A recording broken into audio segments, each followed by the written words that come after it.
لا نبي بعده ولا رسول بعده وهو خاتم النبيين. وبعد، فأعوذ بالله من الشيطان الرجيم. بسم الله الرحمن الرحيم. ربنا وابعث فيهم رسولا يتلو عليهم آياتك ويعلمهم الكتاب والحكمة ويزكيهم. الآية.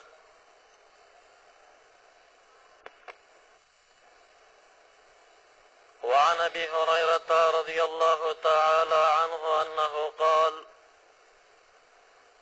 حفظت من رسول الله صلى الله عليه وسلم وعاءين، أما أحدهما فبثثته وأما الآخر فلو بثثته لقطع هذا البلعم أي مجرى الطعام، أو كما قال. وقال الإمام الشافعي رحمه الله في قصيدته المسماة بقصيدة الشافعي رحمه الله: فقيها وصوفيا فكن ليس واحدا، فقيها وصوفيا فكن ليس واحدا، فإني وحق الله إياك أنصح، فذاك قاص لم يذق قلبه تقا، فذاك قاص لم يذق قلبه تقا، وذاك جهول كيف ذو الجهل يصلح. إن الله وملائكته يصلون على النبي يا أيها الذين آمنوا صلوا عليه وسلموا تسليما. درود شريف الوي. اللهم صل على سيدنا ومولانا محمد وآله وبارك وسلم عليه، وصل وسلم على جميع الأنبياء والمرسلين وعلى كل الملائكة منهم المقربون وعلى عباد الله الصالحين. زما ډیر محترم قابل صد احترامات صدر محفل هذا جناب پیر طریقت جناب فخر الفقراء وزاهدین غلام حسین بابا جسب و دیگر علماء کرام، مهمانان گرامی، مداحین و حضرات و بالخصوص ناظم محفل هذا په اجازت. زما د اسلام او ښکلي دین او خوږې کلمې مسلمانانو ورونو، یو ډېر ښکلی پروګرام موقع په موقع به تاسو ته د نثر په طریقه او د نظم په طریقه د آقا مولا محمد رسول الله صلی الله علیه وسلم د دین د ظاهر اړخ او د دین د باطن اړخ هغه خبرې کېږي. د موقع په مناسبت باندې د یو څو مختصرو خبرو کولو دپاره زه هم حاضر یم. رب کریم نه دا غواړم چې زما زبان په حق باندې وچلوي، امین پې ووایي. او ثانیا د اله العالمین د اوس کېدونکي بیان سره زمونږ او ستاسو عقیدت او عمل برابر راولي، امین پې ووایي. تنګېږو به نه انشاءالله. ستاسو د مرضۍ موافق عوام الناس ترنمات طرزونه ډېر خوښوي. انشاءالله ستاسو د تسلۍ دپاره به هم ستاسو د مزاج موافق بیانونه کېږي. خو دا زما خبرې په دې درمیان کې په ساده ساده الفاظو سره هم واورئ. اله العالمین د اسمان نه یوه حبل الله الممدود، یوه اوږده رسۍ دې دنیا ته رالیږلې، او د هغې رسۍ د رالیږلو نه بعد تمام امت مسلمه ته په هغې باندې د منګولو لګولو امر کړی. خو هغې رسۍ سره چې د چا وابستګي او تعلق جوړ شوی دی نو هغه انسان رب ذوالجلال ته رسېدلی دی.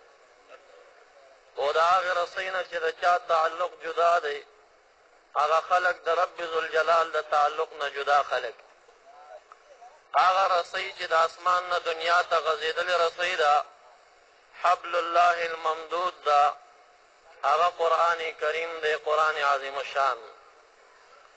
اله العالمین دا حبل الله الممدود قرآن عظیم الشان یو اوږده رسۍ دنیا ته راکوزه کړه او بیا یې خلکو ته امر وکړه چې واعتصموا بحبل الله جمیعا ولا تفرقوا.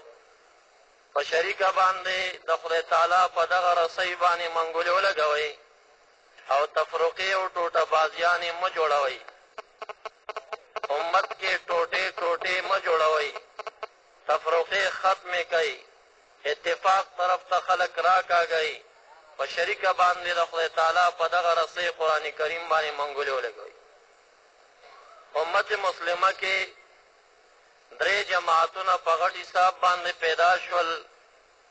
د هغې وجه دا وه چې یو د قرآن کریم الفاظو، دویم د قرآن کریم معنا او احکاماتو، دریم د قرآن کریم معنونات او مفادات او تاثیرات. نو په امت مسلمه کې درې جماعتونه لوی پیدا شول چې یو جماعت ته قاریان او مجودین او دارنګې د حفظ ادارې او مدرسې دي او په هغې کې خدمت کوونکي خلک دي. دویم جماعت طالبان او علما د ظاهر او د عام مدارس په هغې کې چې کم خدمت کېږي دغه خلک دي. دریم جماعت هغه د مشایخ عظامو د پیرانو مبارکانو دی چې په خانقاهونو کې ناست دي او د دین خدمت کوي. دا درې جماعتونه لوی پیدا شول او دا درې واړه جماعتونه د قرآن کریم سره تعلق جوړونکي خلک دي. دا درې واړه جماعت چې کوم دی د قرآن کریم سره ځان وابسته کوي او خلک هم دې سره تعلق ته جوړوي. لیکن قاریان صاحبان هغوی د قرآن کریم د الفاظو خدمت کوي، خلکو ته د الفباتانه شروع د قرآن کریم ناظره او د هغې پسې حفظ او د هغې پسې د قرآن کریم هغه ښکلې ادا په عجیب طرز او ترنم سره ورښایي. دا د قرآن کریم د الفاظو سره تعلق جوړونکي خلک دي. دویم جماعت د علماء کرامو د طالبانو دی، هغوی د قرآن کریم د معنا سره تعلق لري او د قرآن کریم احکام راوباسي تا ته اسانۍ او د قرآن کریم ترجمه درته کوي. او دریم جماعت چې دی د پیرانو مبارکانو د مشایخو، هغوی د قرآن کریم مفادات او تاثیرات. قرآن عظیم الشان یو خپل تاثیر لري. کله چې د انسان باطن هغه صفاوي او د قرآن کریم د انوارو پرتو نه خبرېږي نو قرآن کریم داسې مه ګورئ لکه د ظاهر چې زما ورته یورو او په رمضان کې 5 او 6 ختمونه وکړو او د یو ختم سره هم زموږ د سترګو نه اوښکې ونه ساسي. د هغې وجه دا وي چې زموږ تعلق د مشایخو نه لرې شوی وي. لیکن د قرآن کریم تاثیر دا دی چې اذا سمعوا ما انزل الى الرسول ترى اعینهم تفیض من الدمع. کله چې صحیح مؤمنان تاسو ګورئ چې قرآن کریم اوري د هغوی دا سترګې به اوښکې بادوي، اوښکې به ترې روانې وي، جاړي به ورته. موږ قرآن کریم اورو، د قرآن کریم تلاوت کوو، لیکن زموږ سترګې ژړا نه کوي. د هغې وجه دا ده په کم دربار کې چې ژړا خرڅېږي، په کم دربار کې زړه نرمېږي، په کم دربار کې د نفس تزکیه کېږي، په کم دربار کې د قلب تصفیه کېږي چې هغه د مشایخو دربارونه دي موږ د هغې نه لرې شوي. د هغې لرې والي په وجه باندې زموږ زړونه سخت شوي دي او چې کله زړه سخت شه نو بیا د قرآن کریم د تاثیر نه خبرېږي نه.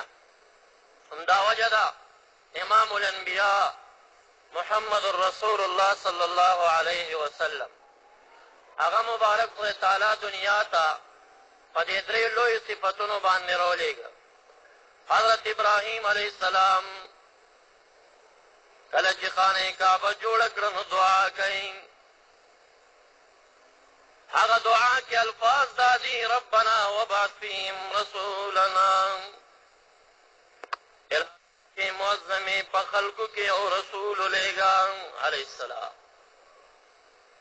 داسې رسول لېږه چې هغه د دریو لویو صفاتو خاوند وي داسې رسول لېږه یتلو علیهم آیاتک اے زما رب کریم داسې رسول ورکې ولېږه چې هغه رسول خپل قوم ته ستا د کلام شریف ایتونو تلاوت کوي نو یتلو علیهم آیاتک دا د قاریانو وظیفه ده د قرآن کریم قاریان په دې شق کې لګیا دي خدمت کوي کم چې محبوب علیه السلام په حق کې ابراهیم علیه السلام دعا کړې وه چې خدای داسې پیغمبر ورکې ولېږه چې هغې خپل قوم ته ستا د قرآن تلاوت کوي امت کې قاریان د دغې وظیفې خلک دي دوی د کلام الله د لفظ سره تعلق جوړ کړی دویمه ده ویعلمهم الکتاب والحکمه اله داسې پیغمبر ورکې ولېږه چې هغه د قوم خپل ته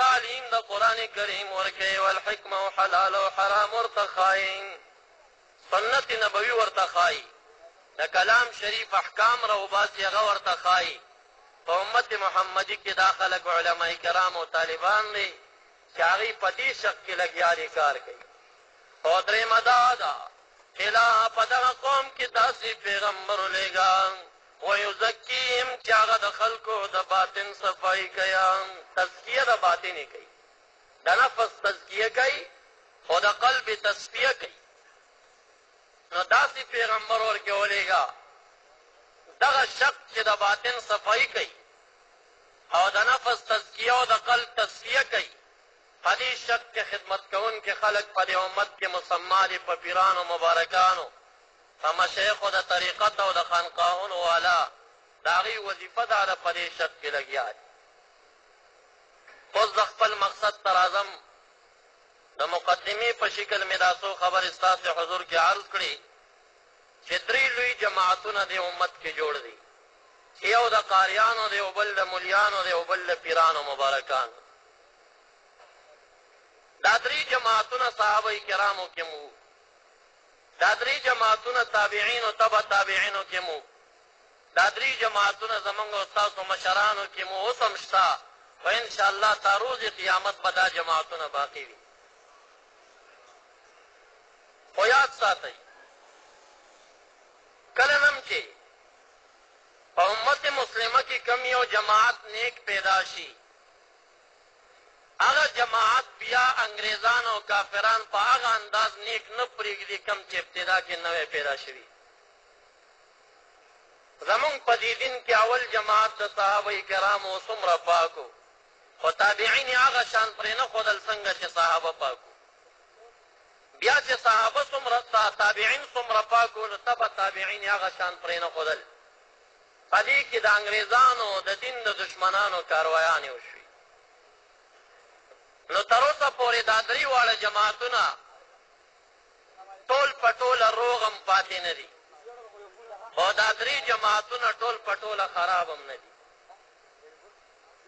زمونږ د عوام مسلمانان وروڼه څه داسې نیکبین داسې خوشباور او خوشګمان دي چې هغوی وایي چې نوم یې قاري دی نو زما د سر تاج دی چې نوم یې ملا دی نو زما د سر تاج دی چې نوم یې پیر صاحب دی نو زما د سر تاج دی خو څه نور خلک شته دي هغوی وایي دې مولیانو هم لانجې جوړې کړي خو دې قاریانو هم لانجې جوړې کړي او دې پیرانو هم لانجې جوړې کړي زاړو پکې یو هم نه منم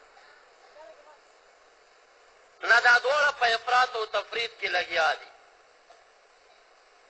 داسې مه کوه چې هر قاري او هر ملا او هر پیر صاحب د سر تاج جوړ کړي خو داسې مه کوه چې د حقیقت نه انکار وکړي دا ډېر نیک جماعتونه دي خو دا جماعتونه چا نیک پرې نه ښودل زه به شن احادیث بیان کم تاسو به فکر وکئ چې محبوب یو طرف ته د قاریانو څومره صفت کړی دی خو بل طرف ته یې د قاریانو څومره ذمیم او صاف او بېکاره خبرې م کړي دي دا کارونه هم شته نو ما تا ته اله عقل را کړی دی دا د ښو صفاتو قاري به د بدو صفاتو خاوند قاري نه بېلو سره ټول به د سر تاج نه جوړو زه به چند احادیث بیان کم چې محبوب علیه السلام د علماو څومره تعریف او صفت کړی دی، خو بالمقابل بیرته یې د علماو څومره ذم بیان کړی دی. نو ما تا ته الهه عقل را کړی دی چې ما تا دا بیل کو چې حقاني علما څوک دي او بېکاره علما څوک دي.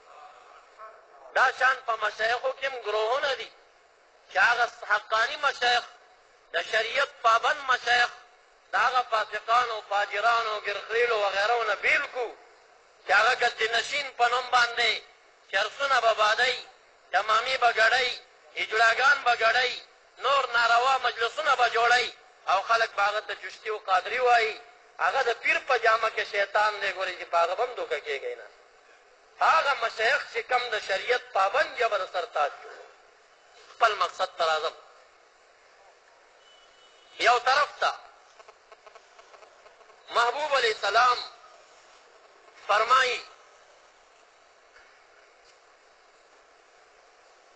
چې یو حافظ د قرآن کریم لس لایق د جهنم به ځان سره په خپل شفاعت باندې جنت ته بوځي.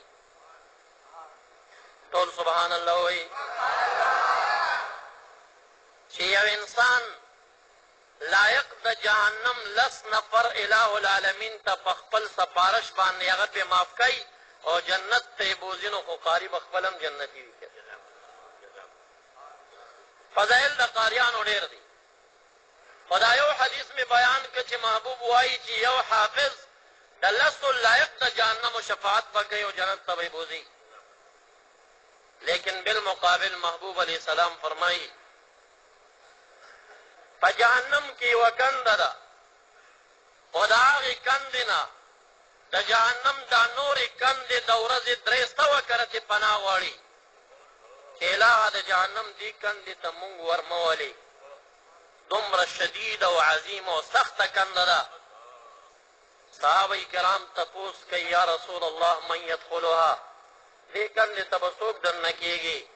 امام الانبیا جواب ورکوي القراء المراؤون، هغه قاریان چې ریاکار دي هغه به د جهنم دغې کندې ته ځي. یو طرف ته قاري دی د لسو لایق د جهنم شفاعت کوي جنت ته یې بوځي، بل طرف ته قاري بیچاره په خپله جهنم کې هغه عظیمه کنده کې پرېوځي. نو هر قاري به د سر تاج نه جوړی، قاري تر قاري فرق لري. یو طرف ته د حافظ متعلق دا راځي چې د حافظ والدین مور او پلار ته به د حشر په میدان کې یو داسې نوراني تاج ور په سر کېږي چې د حشر د میدان خلک به حیران وي، د نور نه به یې رڼایي زیاته وي، یو بل نه به پوښتنې کوي چې دا مقام په څه میلو دی؟ وی خپل بچي باندې د قرآن کریم حفظ کړی دی. محبوب فرمایي چې هر کله د بچي د حفظ د خاطره د مور او پلار په سر دومره بهترین تاج په سر کولی شي، تاسو سوچ وکئ چې د حافظ په خپله کم مقامي په حشر میدان کې لوی مقام. لیکن بالمقابل امام الانبیا د دغې قاري متعلق بعضې قاریانو متعلق دا هم فرمایي رب قارئ یقرأ القرآن والقرآن یلعنه، کله قاري قرآن کریم لولي لیکن قرآن کریم الټه په ده باندې لعنتونه وایي. یو طرف ته قاري هغه څوک دی چې د قیامت په ورځ به ورته ویلی شي چې وقرأ ورتقي، قرآن کریم لوله او د جنت په پوړو باندې قدمونه ږده اوچتېږه او ستا مقام عند آخر آیة تقرأها، آخر آیت چې لولې هغه آخر آیت ستا، یعنې هر آیت سره او هغې سره ستا پوړې اوچتېږي، بلکې هر حرف سره ستا پوړې اوچتېږي او بیا آخري حرف چې کله فارغېږي ستا مقام هلته دی، نو جنتي دی، لوړ مقام لري.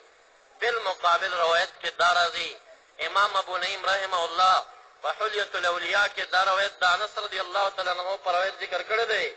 وایي چې نبی علیہ السلام فرمایي قراءهم فسقا اولئک هم الانتنون، په آخره زمانه کې به قاریان د نورو خلکو په نسبت فاسق او بدکاره خلک وي، او بیا وایي اولئک هم الانتنون، او همدا به ډېر بدبویه د قوم وي، د دې نه به ډېر مرداره بدبویي ځي او ډېر بېکاره خلک. خو دا بدبویي هر څوک نه شي حس کولی، دا اولیاء کرام د پوزو په فراست او په کشف باندې حس کوي. نور خو باقي هغه په ځان سپری والي د هغې څه پته لګي، خو په دې نیکان پوهېږي.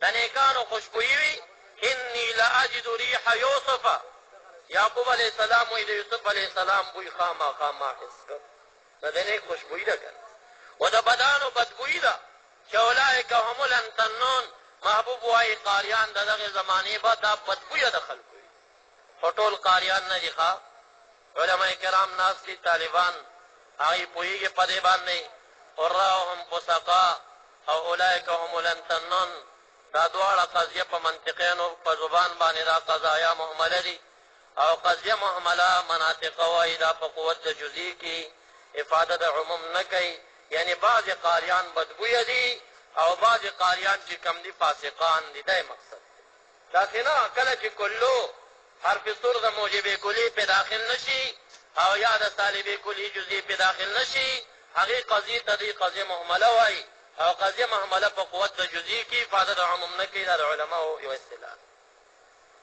خپل مقصد ته راځم زما مقصد دا دی چې قرآن کریم سره وابستګي یو جماعت جوړه کړي چې هغې ته قاریان وایي د قرآن کریم د لفظ سره تعلق جوړ کړی دی لیکن دا قاریان یو ډله نه دی ګورئ په دې کې ښه خلک هم شته دی او په دې کې بد خلک هم شته دی ټول به د سر تاج نه جوړې خپل بچی د قرآن کریم حفظ ته کښېنوه خو هغه قاري پیدا کا کم قاری چې قرآن کریم لوستو ته پې رحمت ورېږي هغه قاری پیدا کا کم قاری چې بیا به د لسو کسانو لایق د جهنم شفاعتونه کوي هغه قاری پیدا کا چې هغه د جنت قابل قاری دی هلته یې داخل کا او که تا خپل بچی راویسته او په ځای د هغه نیک قاري باندې د یو بدعقیده قاري سره کښېنه چې خپل هم فاسق دی ږیره هم بونډۍ کړې وي او د ده د یو کالجي په جوسه کې ذره فرق هم نه وي او عقیدې هم مردار وي او تا بچی کښېنه چې زما بچی به قرآن کریم یاد کړي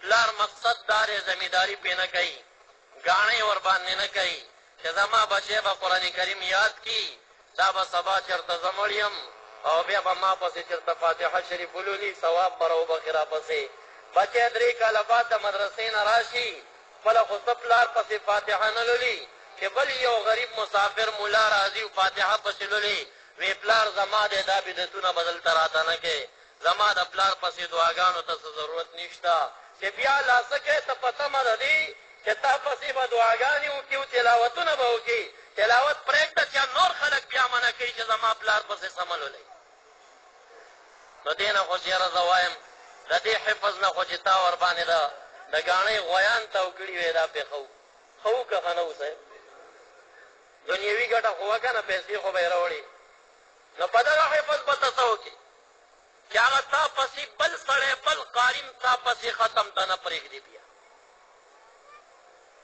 تعجبي خبرې د خلکو جوړې کړې کله به وایي ځان ته پسې قرآن کریم لولئ خدا چې راغونډ شي قاریان او ختم کوي دا ناروا دي یو ملا مې یو ځای راټینګ کړم ولې ناروا دي وی خدا یو هم لګیا وي دا بل هم لګیا وي دا د هغه قرآن ته غوږ نه ږدي بل د ده قرآن ته غوږ نه ږدي نو په لحاظه دا خو قرآن کریم ته غوږ کېښودل واجب دي که نه ما ورته ته ملا یې وي یا مې ټکې ملا نه اذا قرئ القرآن فاستمعوا له وانصتوا لعلكم ترحمون امام احمد بن حنبل اجماع په دې باندې نقلی چې دا کریمه د مانځه متعلق دی په مانځه کې قرآن کریم ته غوږ کېښودل په مقتدیانو واجب دي که غوږ کېږدي ګناهګار بشي او د مانځه نه بهر قرآن کریم ته غوږ کېښودل مستحب دي مستحب معنا د مازدیګر نه مخکې نفل کول او قرآن کریم لوستل هم مستحب دي او قرآن کریم ته غوږ کېښودل هم مستحب دي نو که یو قاري بل قاري ته غوږ کېنښوده نو څه کفر شو مستحب پرېښودل څه ګناه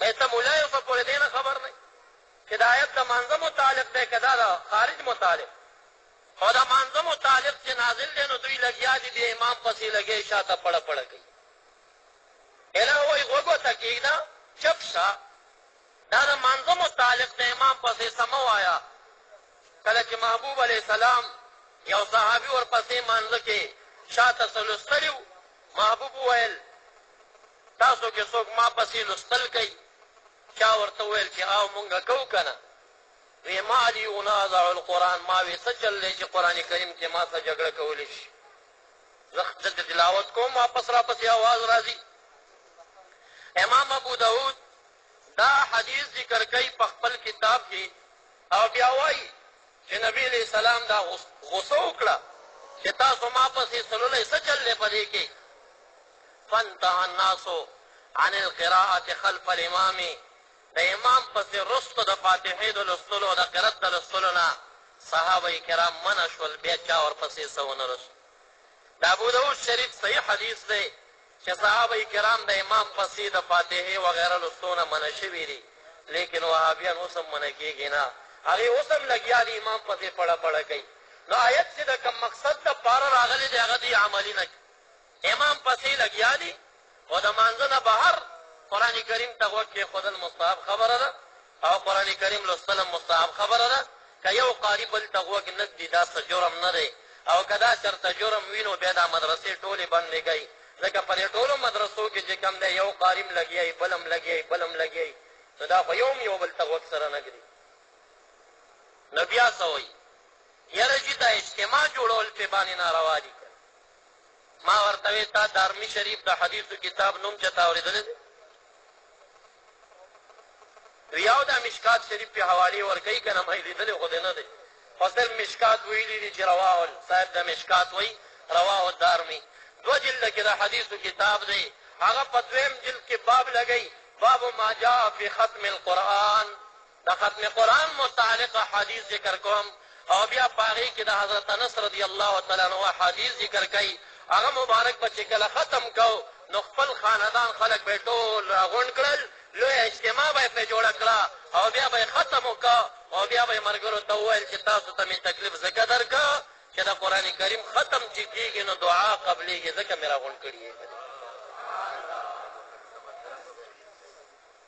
نه چې وي دا خو د یو صحابي عمل دی که نه دې نه خو مسله نه ثابتېږي وهابیان ګورې د صحابو خبرې نه مني د دې کتابونه په دې باندې مشحونو ډک دي پکې لیکلي دي هذا موقوف لا حجة فی الموقوفات موقوف معنا څه ده د صحابي خبره او فتوا دا د صحابي فتوا ده او د صحابي فتوا مونږ ته څه دلیل نه دی بار بار دی په کتابونو کې دا خبره لیکي مونږ د شیعګانو مخالف یو په کلکه مخالف یو خو شیعګان څلور صحابه نه مني نور مني لیکن وهابیان یو صحابي هم نه مني تاسو سمړی هم کوئ ژوندی هم کوئ خپلوي هم کوئ او د شیعه سره یې څوک هم نه کوي ولې زمونږ مشرانو مونږ ته ویلي چې دا ډېر بېکاره خلک دي تعلق ورسره مه ساتئ دا د هغې نه ډېر بېکاره دي وهابیان عرض مې دا کو نه دی خو د صحابو خبرې نه مني ما ته وایي دا خو د انس صاحب عمل دی دا خو دین کې څه دلیل نه دی نو ما ورته مسلم شریف د حدیثو کتاب دی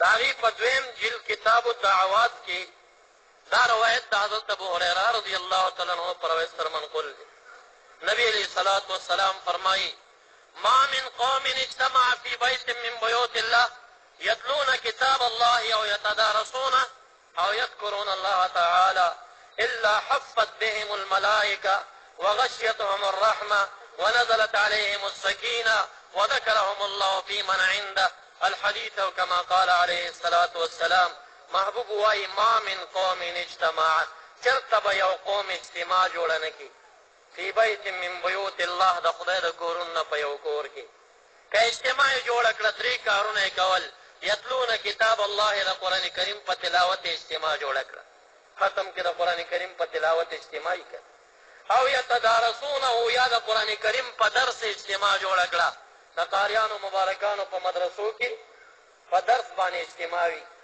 او یذکرون الله تعالی یا په جماعت کې د ذکر حلقه جوړه کړه په ذکر اجتماع جوړه کړه محبوب دا نه وایي چې بدعت او ناروا دي فرمایي څلور اجرونه ورته میلاویږي الا حفت بهم الملائکه فرشتې د رحمت په وزرو د رحمت کې راونغاړي وغشیتهم الرحمه او خدای تعالی په خپل رحمت کې پټ ونزلت عليهم السکینه او دل آرامی ور باندې نازل شي زړه سکون او اطمینان ورته میلو شي وذکرهم الله فی من عنده او خدای تعالی د فرشتو په ډله کې یاد کړي څومره بهترین انعام نو بیا جواب ورسره عرض مې دا کو یو جماعت د قاریانو قرآن کریم د لفظ سره تعلق جوړ کړی دی خو دا جماعتونه دي په دې کې به تاسو فرق د نیک او د بد کوئ دویم جماعت د ملیانو دی چې د قرآن کریم د معنا او د ترجمې سره تعلق جوړ کړی دی.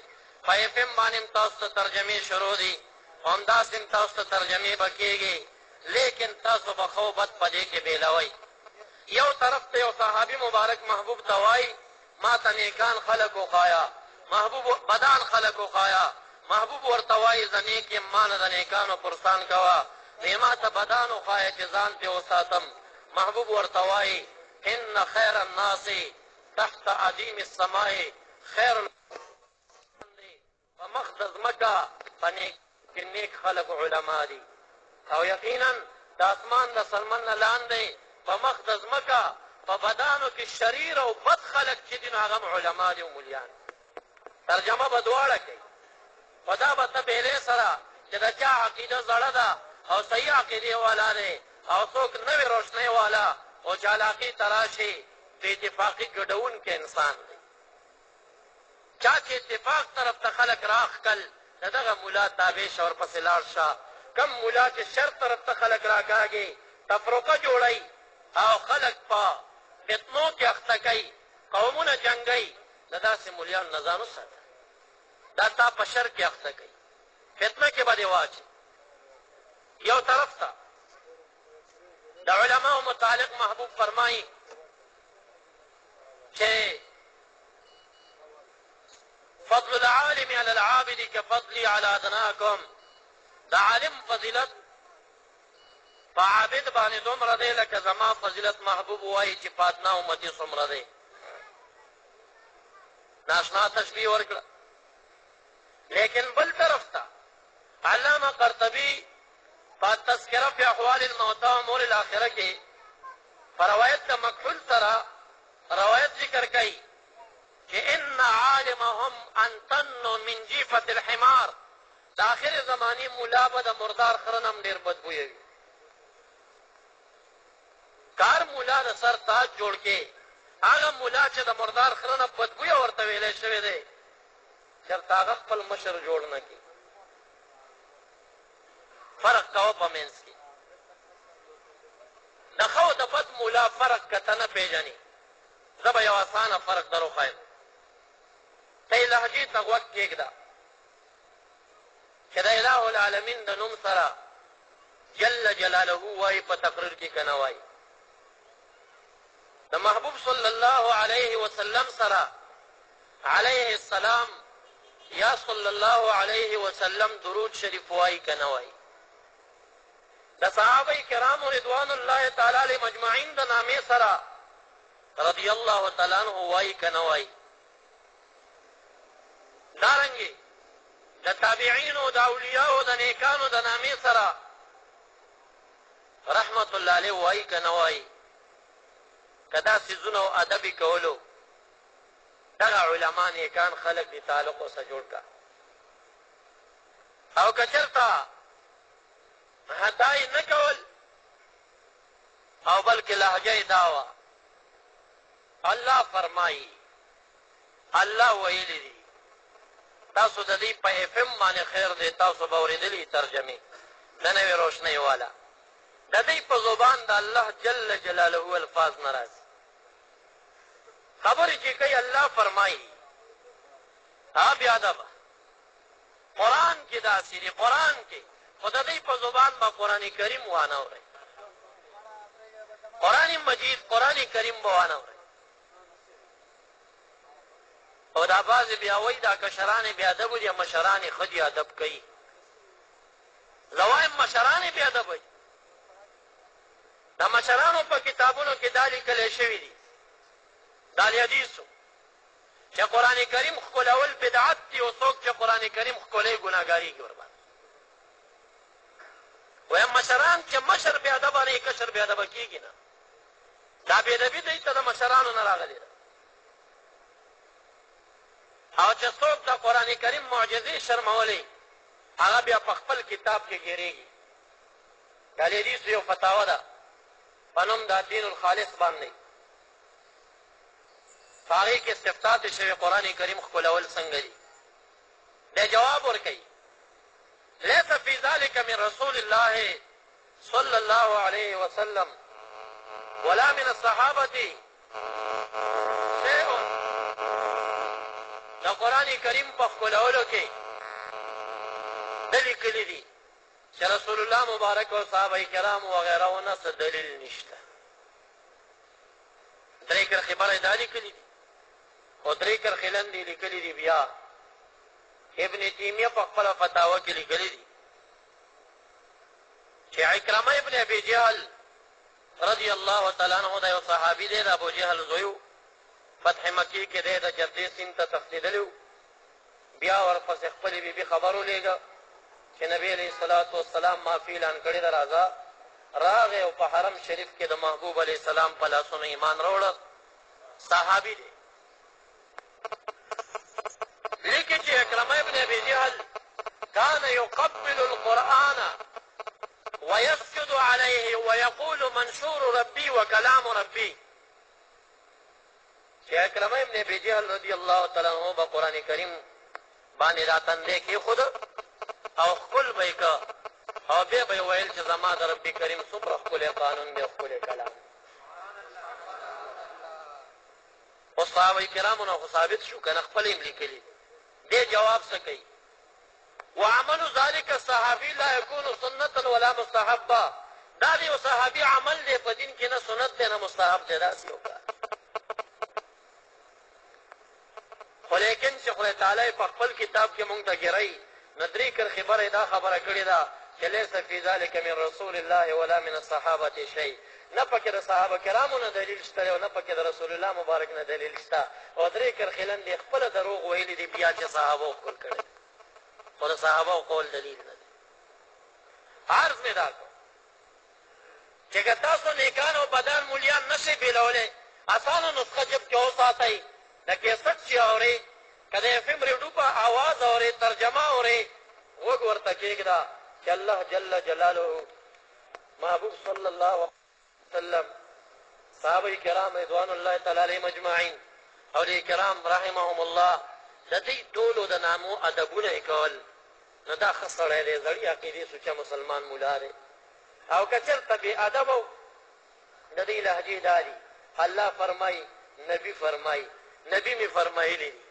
خو دا به ترې وانهورې خولې دې ماتې شي چې ووایي چې نبي علیه الصلاة والسلام دا به ترې وانهورې ډېر بې ادبه مخلوق او درېیم جماعت هغه جماعت د مشایخ عظامو دی دا نن چې د کومو حضراتو صاحبانو په یادګرنه کې راغونډ شوي وو او د ایصال ثواب په سلسله راغلي وو دا روحاني اشخاص مشایخ عظام د هغوی کار څه وي ویزکیهم ابراهیم علیه السلام دعا دا کړې وه الهه داسې پیغمبر علیه السلام ورکې مبعوث کا چې هغوی د خلکو د باطن تزکیې کوي نو مشایخ عظام په دغه شق کې لګیا دي کار کوي خو دغه د مشایخو جماعت دا هم ګورئ دوه ډلې شوې دي که تاسو پنجاب ته لاړئ یا دلته داخل ښار ته ننوتئ نو ډېر د شریعت مخالف پیران به پیدا کوي ګیرې به یې خریلې وي اجراګان به ګډئ چرسونه به بادئ خو نوم به یې د قلندري او د چشتي دا رقم ته پیرانو موافق مونږ نه یو او نه وایو چې ګینې دا ښه خلک دي او تاسو داسې پیرانو ته هم ښه خلک ووایئ د پیر صاحب د ښهوالي او د بدوالي لویه نښه دا ده چې د پیر صاحب مثال د ونې ډډ دی خو د مریدانو مثال یې خاخونه او په هغې کې میوې دي نو که چېرته یې مریدان په شریعت برابر وو نو دا کمال د مرید خپل نه دی دا دغه مرشد برکت دی چې چا د ده سره تعلق جوړ کړی د هغه په تعلق باندې ده کې هم د شریعت آثار راغلي ځکه اصلا طریقت مقصد چې کوم دی تحلیه بالشریعت د طریقت مقصد دا دی چې سړی په شریعت باندې ځان ښایسته کړي خو د دیوبند اکابرین هغه ټول صوفیه وو نن سبا بعضې داسې دیوبندیان هم شته چې وایي به زه دیوبندي یم او وایي به چې دا طریقت او دا طریقې بدعت دي دا ناروا دي داسې شي شانور شاه کشمیری رحمه الله صاحب د فیض الباری د بخاري 4 جلده کې شرح یې لیکلې ده.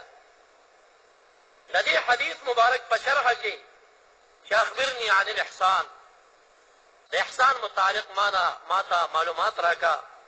جبريل علیه السلام پرسان کړو، محبوب جواب ورکړو ان تعبد ربك كأنك تراه فإن لم تكن تراه فإنه يراك. د رب کریم داسې عبادت کوله کته چې ګوري، کته یې نه ګوري نو تا خو ګوري. دا مرتبه د احسان. د دې د پاسه شانور شاه کشمیری رحمه الله لیکي د دیوبند جهید عالم وایي چې 4 طریقې نقشبندیه، چشتیه، سهروردیه، قادریه، دا 4 طریقې د دې احسان د حدیث په مضمون کې داخلي. او بیا وایي زه او زما 11 لیکونه په سلسله سهروردیه کې تېر شوي. عقاید علماء دیوبند یو ښکلی کتاب دی د دیوبند هغه اجماعي عقاید راغونډ کړي دي. په هغې کې پرسان کېږي د طریقت متعلق تاسو څه رایه لرئ. او دارنګې فتاوی علماء دیوبند کې هم دا استفتاء شته دی. ای جواب ورکوي چې مونږ او زمونږ د دیوبند علماء کرام 4 سلسلې حقې ګڼو، 4 مذهبونه حق ګڼو. په مذاهبو کې د حنفي مذهب تابعدار یو او په 4 سلسلو کې د مختلفو مشایخو مریدان. او بیا وایي چې دا طریقت هو العلم المعبر بلسان الشرع بالاحسان. دا هغه علم دی چې د شریعت په زبان کې د دې نه تعبیر په احسان باندې شوی. د دیوبند علما صوفیو اوس که یو کس اشاعتیانو پنجپیریانو په مدرسه کې لیکلي دي چې دیوبند کې تصویر پنجپیر دا دوی دروغجن دي. دروغجن خو ځکه دي چې دی وایي میلاد النبي بدعت دی. او د دیوبند علما په عقاید علماء دیوبند کې استفتاء کېږي چې میلاد النبي مناول څنګه کار دی. هغه جواب ورکوي چې میلاد النبي اعلی د قربات و مستحباتو دی. په صفحه 53 باندې وایي دا اعلی د قرباتو دی. وی د میلاد النبي په منبر خو علماء کرام د محبوب علیه السلام معجزې بیانوي، دا خو اسم ښه کار دی.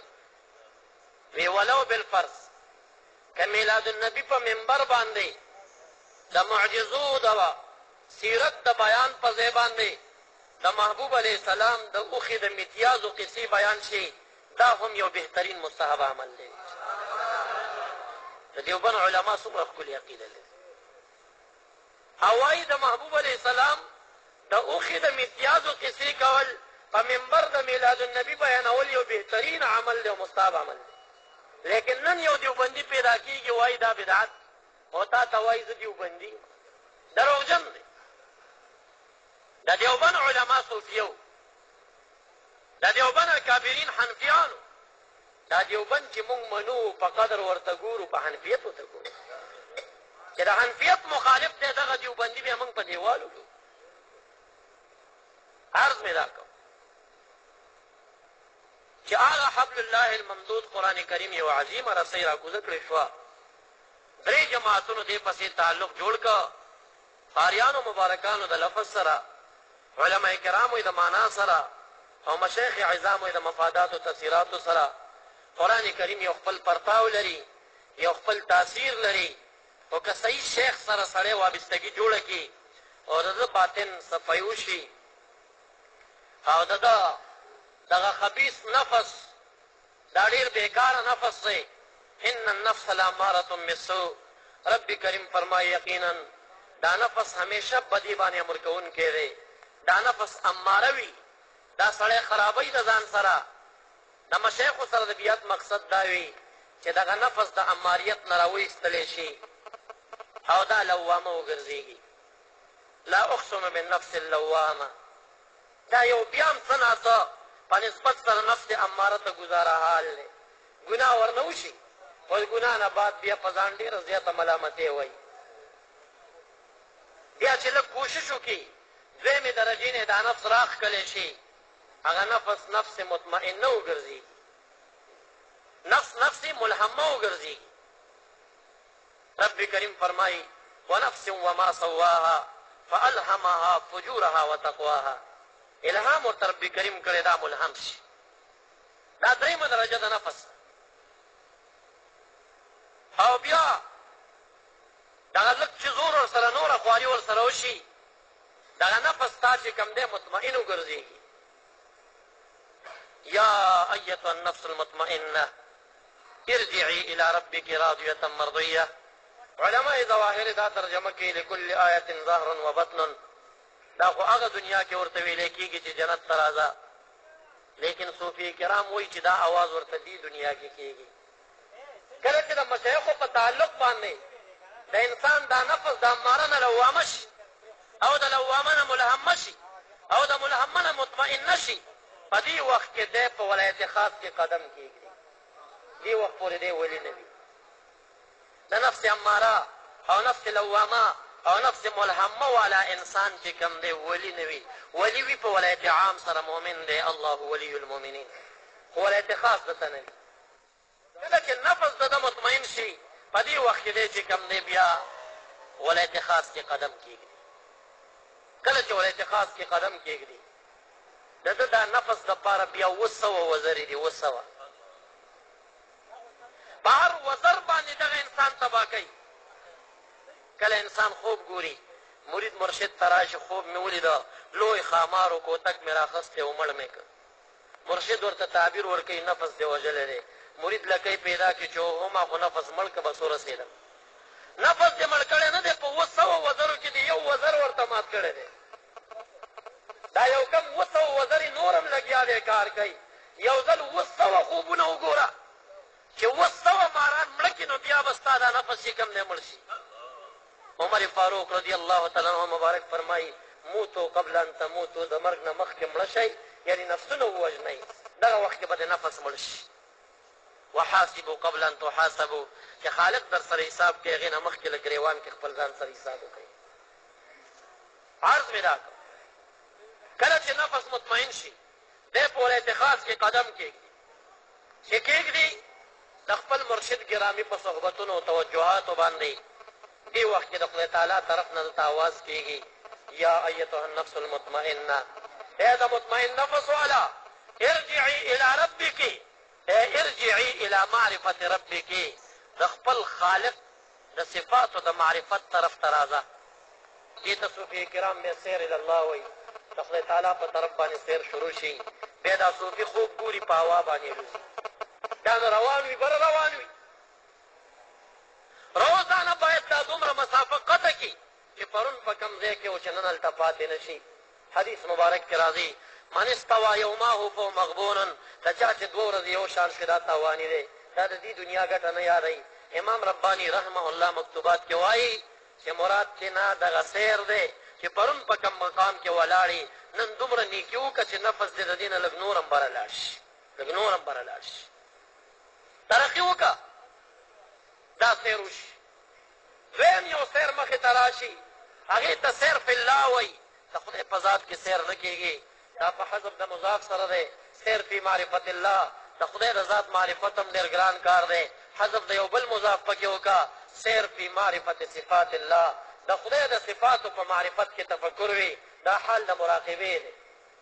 د خدای په خلق کې به صفت کې ناس وي چې دا اله خالق دی، څه ناشنا مخلوق یې پیدا کړی دی، هګۍ کې به سوچ کې چې دا خو بنده ده، چې دننه کې دا سا چا واچوله، دا کارخانه په څه شکل جوړه شو، کاڼې اوچت کا، د هغې د لاندې واړه واړه حیوانات وي، سترګې هم لري، غوږونه هم لري، پوز هم لري، په دې تفکر کې دی لګیا وي. دی په هغه ځای باندې مشرف شي چې د خالص عقل والا وګرځېږي. واولي الالباب الذين يتفكرون في خلق السماوات والارض ربنا ما خلقت هذا باطلا سبحانك فقنا عذاب النار.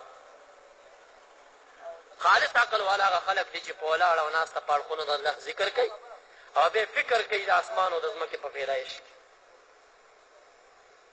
دې ته سیر فی صفات الله وایي. دا چې وشي د دې نه بعد درېیم سیر وشي، هغې ته سیر عن الله بالله وایي. د خدای تعالی د اړخ نه واپس راځي د مخلوق د خدمت دپاره، خو بالله با په معنا د مع الله، د خدای تعالی دوستي د ځان سره راخستې وي. لکه ځای په ځای چې ایتونو کې راځي چې الله مع الذین اتقوا والذین هم محسنون. خدای تعالی د محسنینو سره ماعی دی، ملګری دی. والله مع الصابرین، خدای تعالی د صابرینو سره ماعی دی. دا کوم معیت دی؟ دا معیت علمي او قدرتي نه یادوي. معیت علمي او قدرتي خو د هر احد سره شته دی. دا معیت نصرتي او عوني یادوي. خدای تعالی د ده سره په مدد کې وي. دا بیا هغه ولی الله جوړ شي کوم چې بخاري شریف کې حدیث دی چې كنت یده التي یبطش بها. حدیث قدسي دی، الهه وایي زه چې بنده دوست کما زه د دغه لاس شم په کوم لاس چې دی ګرفت او نیول کوي بیا، او وایي زه د هغه خپې شم په کوم خپو چې مزل کوي، او زه د هغه زبان شم په کوم زبان چې خبرې کوي، او زه د هغه سترګې شم په کومو سترګو چې لیدل کوي، او زه د هغه غوږونه شم په کومو غوږونو چې اورېدل کوي. اله پکې طاقت واچوي نو بیا پکې د پنجپیري ولې زړه چوي چې نه لرې ځي نه خبرېږي، دومره مزل لږ وخت کې نشي کولی. هلکه اله طاقت ورکوي ورته. دا هغه وخت کې سیر عن الله بالله خدای تعالی د ده معي شي، په هر آن کې د ده مددګار وي چې دی څه ورنه غواړي. رحمان بابا رحمه الله ډېر لوی صوفي تېر شوي دي. د ده شعرونه دي دا د هلکانو اشوقان او د جنکو اشوقان بې ځایه نه استعمالوي. نن سبا خو په هلک اشوقي او د رحمان بابا دیوان به یې مخې ته نیولې دا خوند به ترې اوچتوي. نه، هغه چې کوم اشعار ویلي دي هغه دا ټول سیر کړي دي او د خپل سیر هغه موافق هغه کړی ویلې ده. د سیر عن الله بالله نه بعد د درویشانو متعلق هغه چې کوم دی د درویشانو متعلق چې کومه رباعي ده اوږده او تاسو بار بار اورېدلې ده هغه دغې مقام پورې تعلق لري. او مولانا روم رحمه الله مبارک هغه فرمایي گفته الله بوده گرچه در حلقوم عبدالله بوده. اگر که پښتونې ده بنده د خدای کې به ښکارېږي خو خبره به یې د خدای تعالی خبره وي. څنګه؟ حدیث قدسي دی، بخاري شریف حدیث دی. نبی علیہ السلام فرمایي غیر قدسي حدیث رب اشعث اغبر مدفوع بالباب لو اقسم على الله لا بره. سببر سر والا دي بیا بلختې به ګرځېږي، دروازې ته چې راشي خلک یې دروازې نه شړي، لیونی ورته وایي. خو نبي علیه السلام فرمایي خدای تعالی په نس دومره رتبه لري که د خالق په ذات باندې قسم وخوري چې اله به باران کوي، خالق یې نهه نس کوي باران کوي. دومره مقام د اله العالمین په نس باندې لري. نو عرض مې دا کو دا سیر عن الله بالله شي. دې پسې بیا یو څلورم سیر دی هغې ته سیر فی الاشیا وایي. دا سیر فی الاشیا په عالم مثال کې وي او د هغې وغیره په دې کائنات کې تفکر وي. د هغې نه بعد دا ولي الله را واپس شي، د ده دا نفس د اطمینان نه بعد راضي وګرځېږي. دا هغه پنځم قسم نفس دی. بیا مرضي وګرځېږي، دا شپږم قسم نفس دی. بیا کامل وګرځېږي، دا اووم قسم نفس دی. اووه قسمه نفسونه دی خو د کامل نفسونو والا پیغمبران علیهم السلام دی او صحابه کرام دی او یو کس په اولیاو کې هم پیدا کېږي. ټول اولیاء هم د کامل نفس والا نه وي. کم څوک چې د کامل نفس والا شي هغه بیا واپس خویږي نه. صحابه نه اورېدلي چې یو پیغمبر علیه السلام ګینې دنیا نه علیاذ بالله مرتد تللی، دا نشي کېدی. خو داسې کېدی شي چې یو سړی دې ولي وي او په آخر کې د دنیا نه مرتد لاړ شي. ځکه چې هغه شیخ برسیسا قصه به تاسو اورېدلي، د بلعام ابن باعوره قصه به مو اورېدلي. دا مخلص دی، لا مخلص نه دی. والمخلصون فی خطر عظیم. او نبی علیه السلام فرمایي چې مخلصین هم په لوی خطر کې پراته دي، امکان شته دی چې شیطان هغې خراب کړي. خپل مقصد ته راځم. معززو سامعینو، بیا چې دا ولي الله کله مخلوق سره تعلق جوړ کړي اولیاء کرام به دوه ډلو کې تقسیم شي. یو ته د تکوین والا وایي، بل ته د ارشاد والا وایي. نمونه یې داسې ده لکه موسی علیه السلام او خضر علیه السلام. خضر علیه السلام په تکوین کې لګیا و او موسی علیه السلام دا په ارشاد کې لګیا و. ده به خلک په شریعت برابرول. د نقشبندي طریقې حضرات چې دي اکثر دا په ارشاد کې کار کوي. تاسو که وګورئ نقشبندي طریقې پیران او مریدان په شریعت ډېر برابر ښکارېږي. داسې ده که داسې نه ده؟ دې کار په ارشاد کې ډېر وي. د قادري طریقې، چشتي طریقې، سروردي طریقې په دې حضراتو کې د ارشاد والا هم وي او په دې کې د تکوین والا اولیاء کرام هم پیدا کېږي. هغې دعاګانې ډېرې ښې قبلېږي. بیماران ورته راشي چې چوک ورباندې وکړي نو بیا ښایي. او په نقشبندیه کې هم د تکوین والا شته، خو لیکن اکثر په نقشبندیه کې د ارشاد والا وي او اکثر په قادریه او دې طریقو کې د تکوین والا وي. باقي په دې کې هم د ارشاد والا وي، په هغې کې د تکوین والا وي، خو دا شکونه یې تقسیم شوي دي. نمونه یې د خضر علیه السلام او د موسی علیه السلام. دا بعضې عوام داسې فکر کوي علیه السلام ظاهري ملا و او خضر علیه السلام ولي و. دا فکر غلط دی. یو سړی چې طریقت نه وي کړی او باطن صفایي نه وي شوي هغه ولي کېدی نه شي، نو پیغمبر به څنګه شي؟ نو چې موسی علیه السلام د پیغمبرۍ مقام ته دومره اولوالعزم پیغمبر جوړېږي علیه السلام، نو د ده د نفس تزکیه په تمامه طریقه شوې ده او دی د یو کامل نفس خاوند دی، دی د ډېر لوی شان خاوند دی. فقط دومره ده چې ولي دی او په ولایت سره بیا هغې نه بعد پیغمبر دی د لوی شان خاوند دی. دومره خبر ده چې شک یې د تکوین نه دی، د ارشاد. او د خضر علیه السلام کار هغه د تکوین و، په دې شکونو باندې بیا تقسیم شي. بهرحال زما د بیان خلاصه دا ده چې تاسو به درې واړو جماعتونو سره تعلق جوړوئ، قاریانو حضراتو سره به تعلق جوړوئ چې د قرآن کریم الفاظ کې یاد کړئ، په بچو یاد کړئ، خو صحیح قاریانو سره علما کرامو سره تعلق جوړ کړئ، د هغې نه احکام زده کړئ، د مانځه ترجمې ترې زده کړئ، نور احکامات ترې زده کړئ، او دا شان مشایخو سره تعلق جوړ کړئ، د خپل باطن صفایي د هغې په صحبتونو کې حاصله کړئ.